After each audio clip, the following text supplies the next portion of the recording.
किसी को जलील कर देना इतना आसान है, हैं? अल्लाह के नबी सल्लल्लाहु अलैहि वसल्लम एक दफ़ा मक्के के सामने खड़े हुए, बैतुल्लाह के सामने, और इशारा करके कहा, बैतुल्लाह, तेरी इज़्ज़त, तेरा इकराम, तेरी ताज़ीम बहुत ऊंची है, पर एक इंसान की इज़्ज़त तुझसे भी ज़्यादा है। हुँ?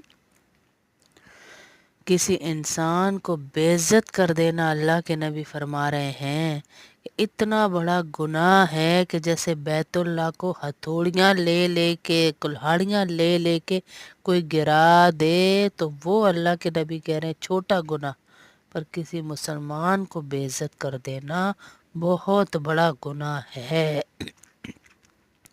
जिसे हम छोटा गुनाह समझते हैं ना, जलील कर देना, किसी की बेइज्जती कर देना, किसी की तजलील कर देना, किसी को इंतहा के अल्फाज कह देना,